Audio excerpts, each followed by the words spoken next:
Hello, and thank you for joining us for That Solo Life, the podcast for PR pros and marketers who work for themselves. One of those people is me. I am Michelle Kane with Voice Matters, and here as ever with my wonderful co host, Karen Swim of Solo PR Pro. How are you, Karen? I'm doing well, Michelle. Thank you. How are you? I am just rolling along. Yeah. It's, spring is finally here. So, you It's know, really well, because okay, we won't tell. Maybe I by the stepped time outside this morning to with my more sweet snow. baby, and there was crunching under my feet from the ice that had rained down upon us. Yeah, it's been a little snowy around here. Yeah, it actually held. I mean, I'm gonna say that, when frozen ice falls out of the sky, it qualifies as hell. Yeah, it's been a little frigid.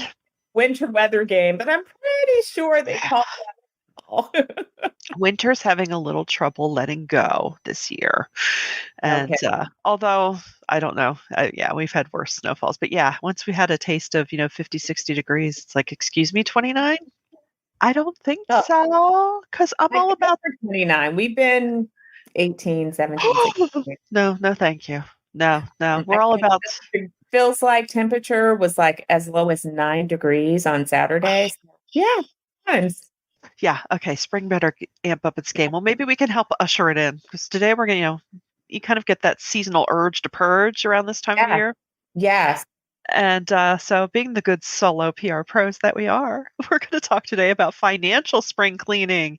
I love it. Ew. Although, I think, No, honestly, I love this topic. I really do. Because it's not one that we address in any great detail a lot. oh, And around this time of year, I know that we are all like taxes, ugh. taxes. But the spring is a good time to do some reviews and to tighten up some processes. And I really am excited about today's topic. Yeah, yeah. I sometimes I envy accountants. I don't envy the hours that they're putting in these days, but if they're just numbers. There's no emotion in them. You don't have to Yeah. get be creative or Yeah. come up with things. It's like it's just numbers. That's just all they are. But yeah, and like you said, taxes. I mean, by the time I get ready for everything, I mean, not that it could be worse. It can always be worse, but still, by the time you get everything ready for your account and you're thinking, "Ugh, I do not want to look at any of this anytime soon." However, it is the best time to do so because you'll soon learn what you owe, whether you owe, how your quarterly payments are going to change. So we're just going to bop through some good best practices, give you some inspiration on things like record keeping. How are you invoicing customers in the most efficient way? Are you checking your bank accounts? Are you keeping your eye on things? Because goodness knows phishing and scammers, that's all happening. And, evaluating some of these things that, maybe, ugh, why do I have a subscription to this? I didn't even know I had a subscription to that. And and all that sort of good business. And I think it's hard for us sometimes as solos. We think, oh, I'm just a company of one. Why would I create a budget? Well, because you're a business. And I'm talking to myself here too. So,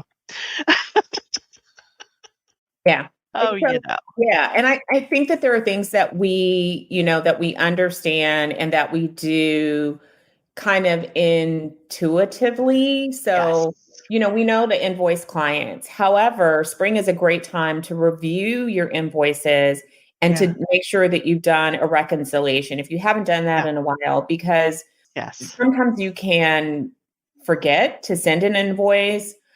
Sometimes maybe if you use a system that sets up your retainer invoices for you, but you have it not send it automatically, you have it in draft mode, something can slip through the cracks. So you want to make Right. sure that you are up to date on all your payments. So do a reconciliation, make sure, first of all, that you billed everyone that you're supposed to bill, that you've added any expenses that are supposed to be expensed back to your clients, because Right. again, that's another thing. Sometimes a bill comes in after you paid it, it came in after, and you forgot to attach it. So Right. in that mini little audit of making sure that you build everything you're supposed to bill and that you've gotten all of your money.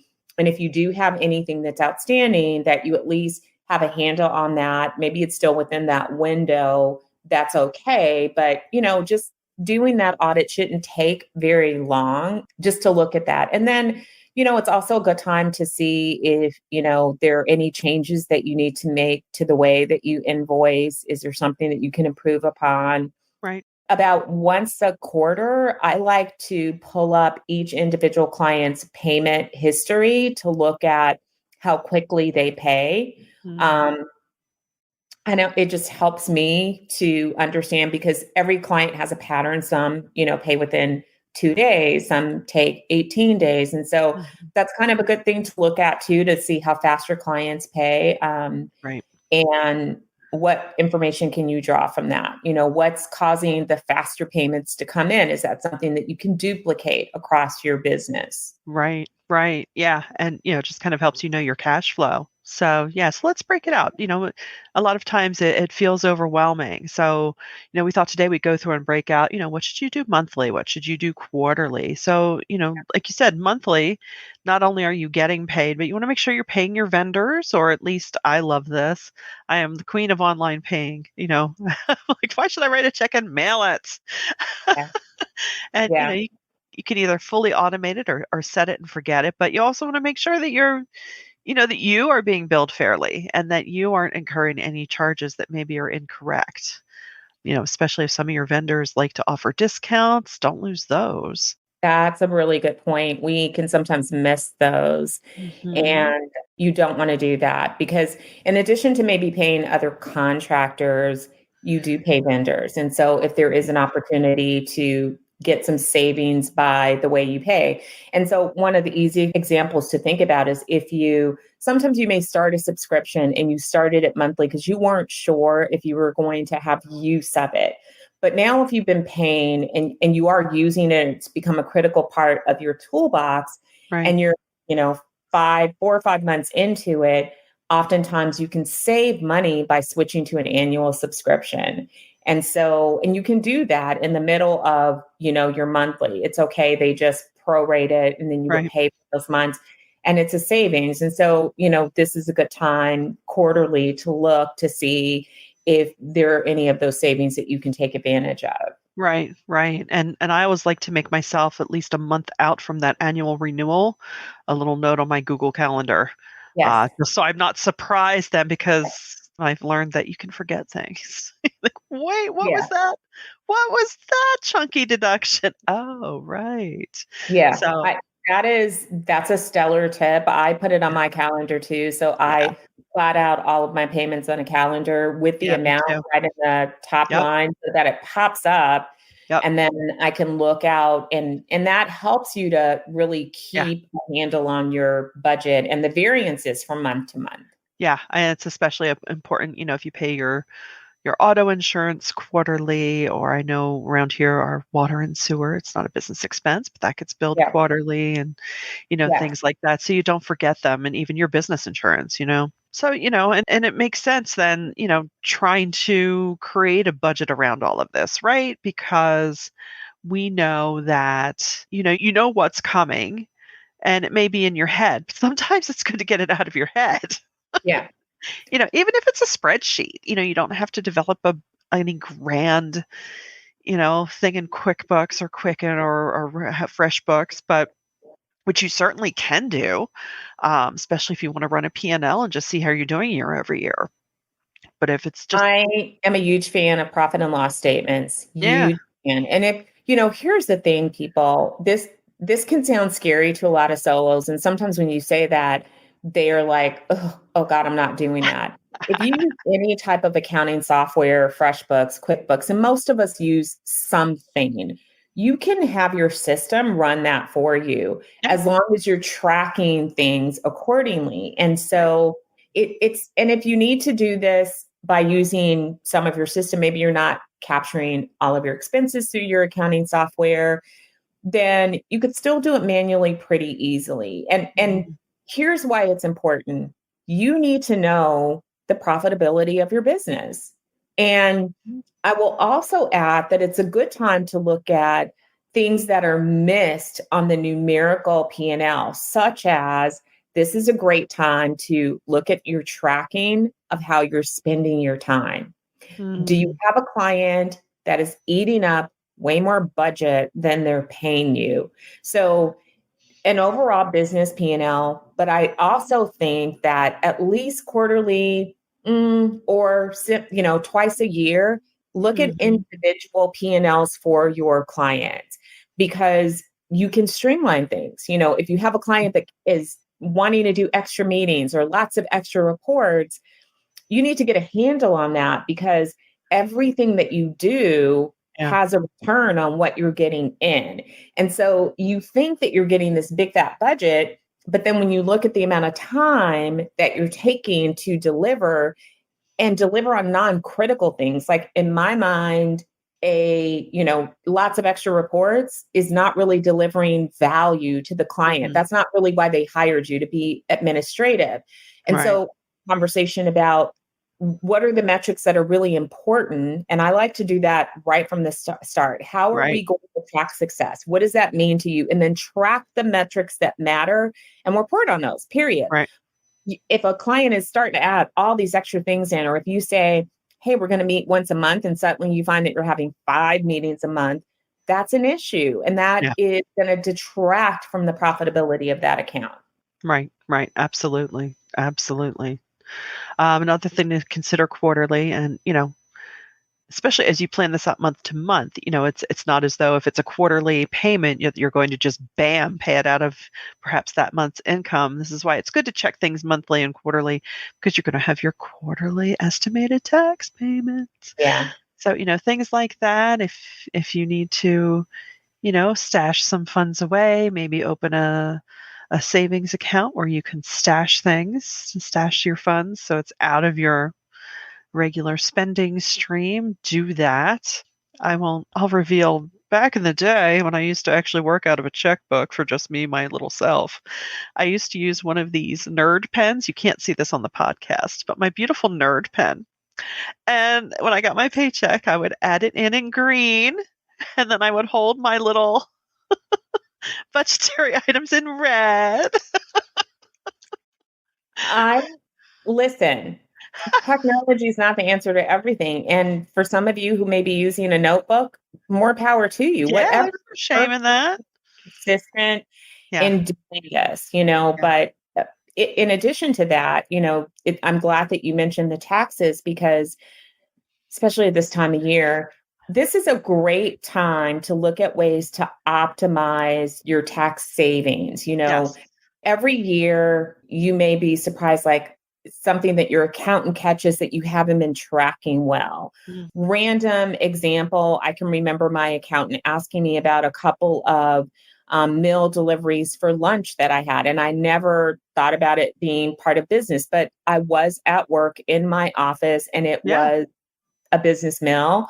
So you can miss little things like that because you don't think about it. So right, when your right, taxes are fresh on your mind and your accountant's delivered it, or your tax person has delivered it, it's a good time to take a look. Are there things that I could have done better? Could I have made more contributions to my retirement account? Am I getting all the savings that I should be? Am I deducting things? Are there business expenses that are not being appropriately captured? Or am I right, paying for things personally that really could be paid for by the business? I mean, it's just, right. and it may be worth having a second meeting, just like an hour consultation with either a financial advisor or Yeah, your financial person, if you have yeah, one, to say, let's look at this. Is there any area that I'm missing? What can I be doing, so that you're prepared for the next year? It's yeah. also a good time to look at how you cannot scramble in March to pull everything together. So, is there a way that you can improve your system? Are there things that you can be doing every day, every week, so that when tax time comes, you've got everything neat and tidy and buttoned up, and you're not like, I spent the whole weekend gathering tax information. Were you in my office earlier this month, Karen? I said that to myself many times this year. Michelle, a lot of these numbers are accessible before now. You could pull it together. You know that, right? Yeah, yeah, yeah. I know. Shh, don't talk to me. But among those too is your mileage. There are apps that you can use that Yeah. track your mileage, and then all you have to do is Mm. swipe to categorize them as personal, business, medical. And, if you don't have an accountant, look, you don't have to hire a $10,000 a year accounting firm to both do your taxes and just be your advisor. It is invaluable to have someone who understands your business, your type of business, because they know everything that you do not know. Yeah. And you may be either leaving a lot of money on the table or sending way too much money in your tax payment. I mean, I'm all about paying your taxes, but fair is fair. And there's a lot that they do know that, we don't know. And I also, Chip makes so many great points. So I do encourage you to go back and look at the chat. But there are two things that he just said. One is that go ahead and put the estimated taxes due dates on your calendar for the entire year because they're Yes. not really quarterly. So those dates are widely available on the RS site. You can, Google, estimated tax payments 2022 and put them on your calendar so that you can, backtrack and start to have things, ready, and you can start to bug your accounting person to make sure that you're on time with that.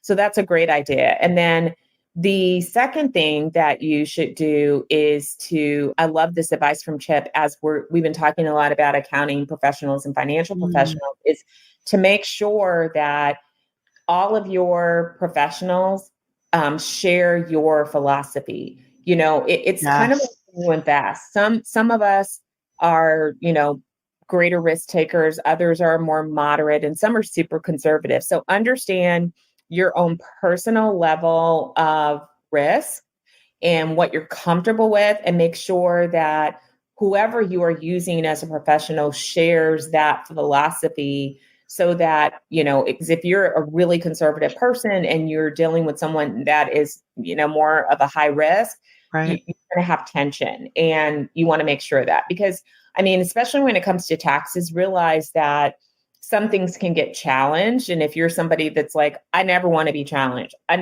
no triggers whatsoever. Right. No Well, surprises. like, get me all the savings that you can. Yeah.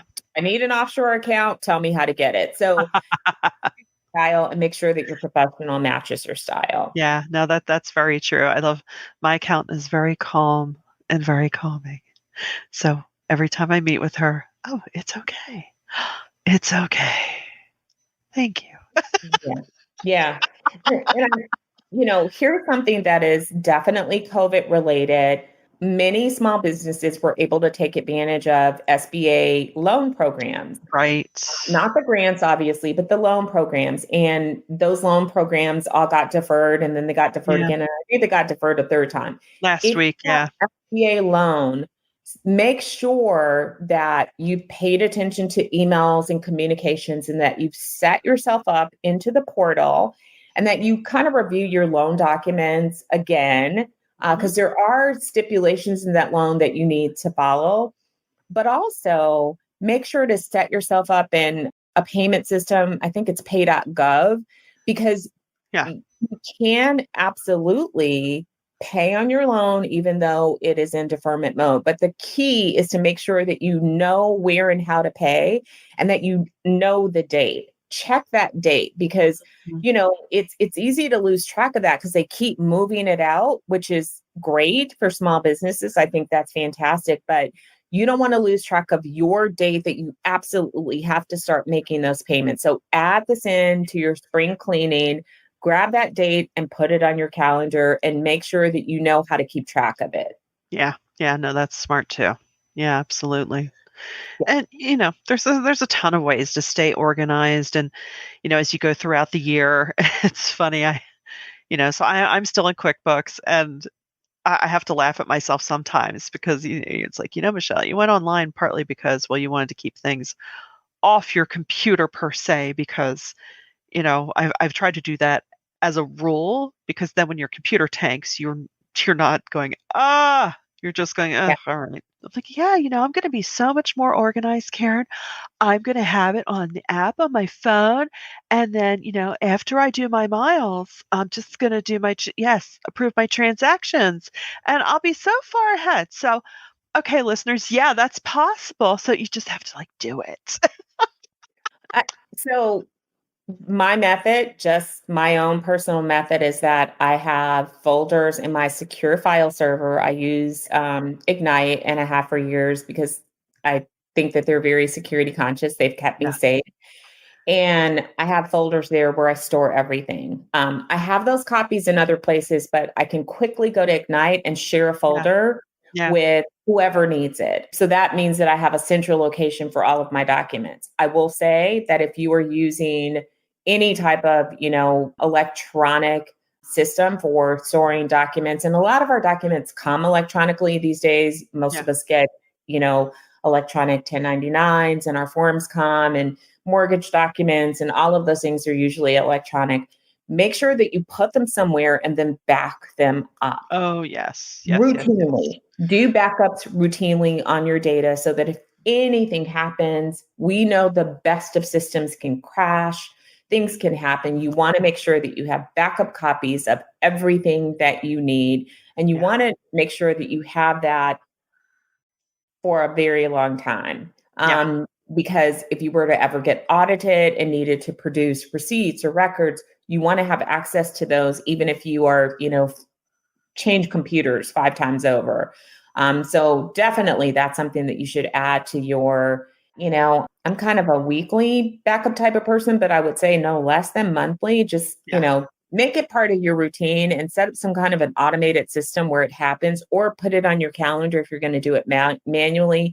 Just plot it out for the rest of the year that you add this task and that you're backing up your data. Hmm. Yeah, yeah. That's the most important of all, for sure, for sure. Yeah.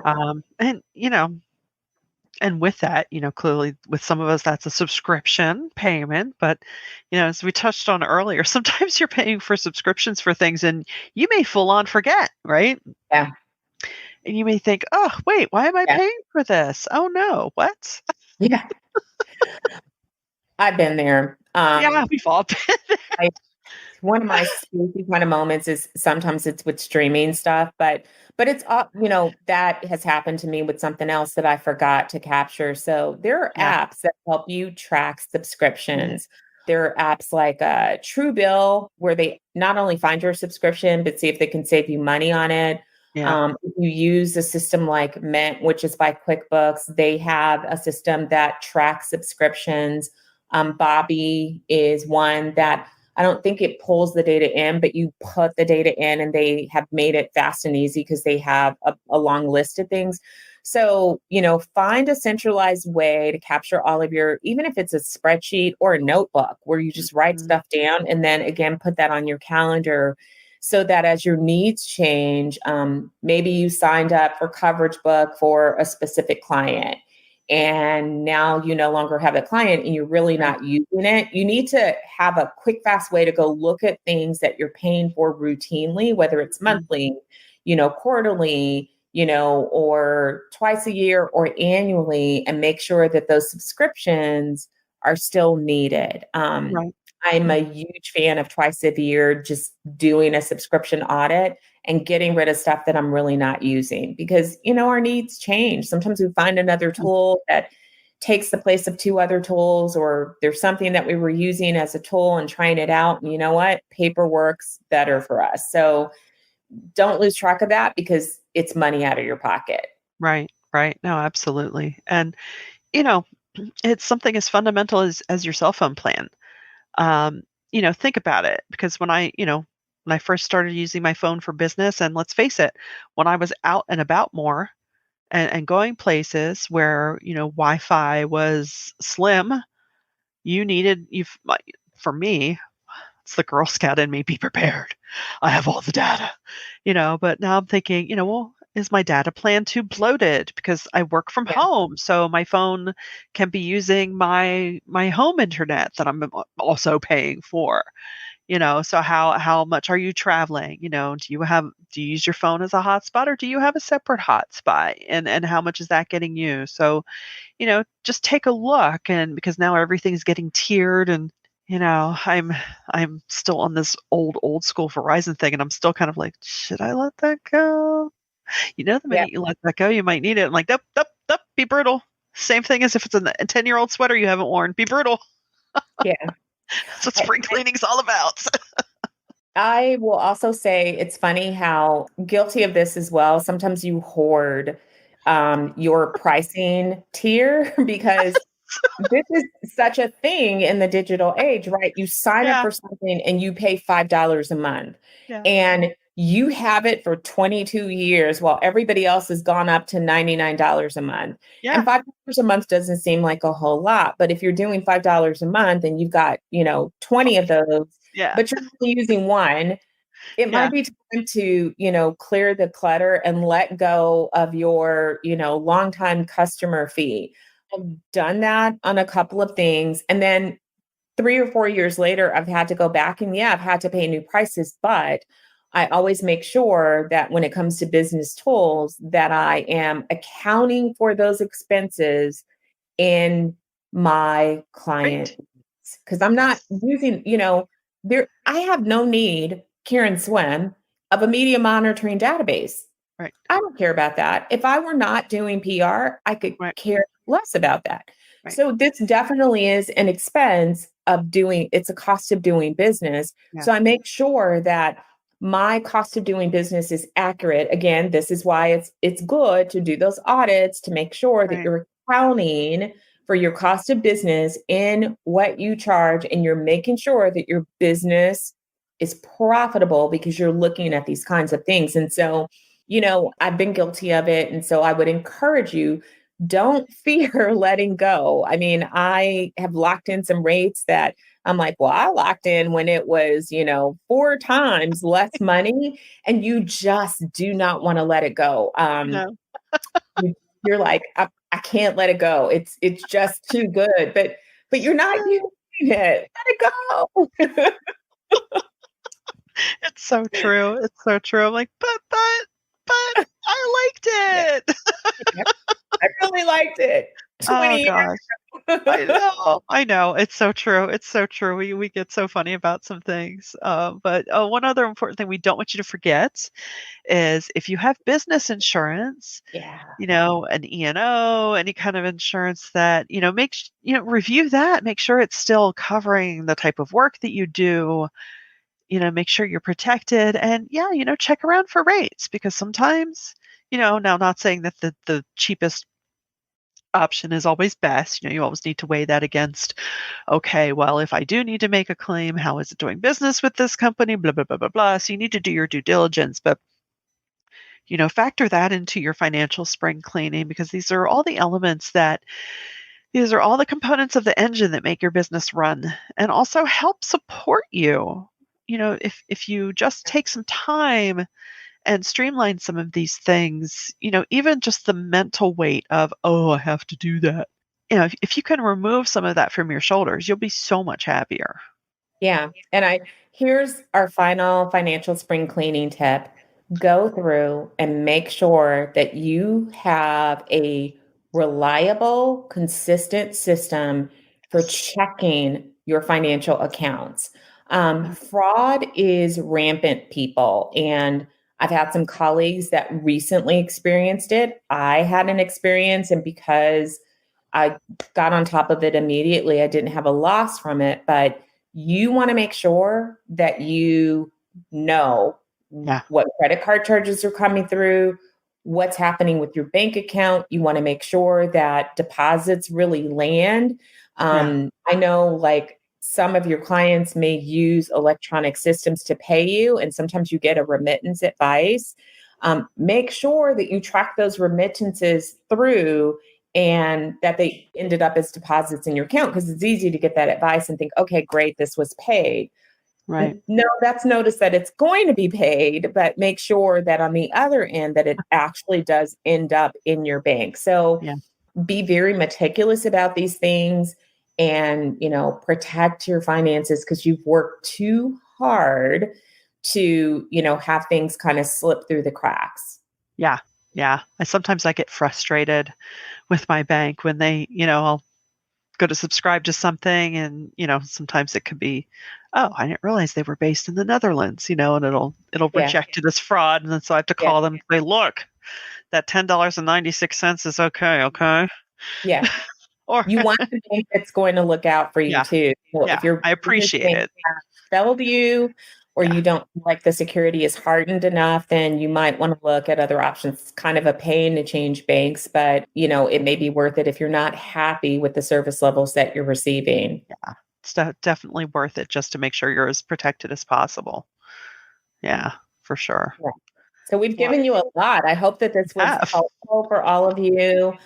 We will do a transcript of this so that you'll have the transcript to look back over, and we'll put some resources in the show notes for you. Yeah, And we hope that you pass this information along and that it inspires you to do a little dusting and polishing and purging of anything that doesn't serve you, because again, we're all about you having the best business exactly. that you possibly can. Exactly. So what I like to do is treat myself, get up out of my office, treat myself to my favorite coffee shop beverage to at least amuse myself through these tasks. So yeah, make it, make it a little special moment for you if you have to kind of psych yourself up for it. And, but the more you make these regular practices, it'll just be like, another thing. So we do hope you found some value in this. We hope we've inspired you to do it. I think we've inspired ourselves a little bit too. So until next time, we thank you for joining us on That Solo Life.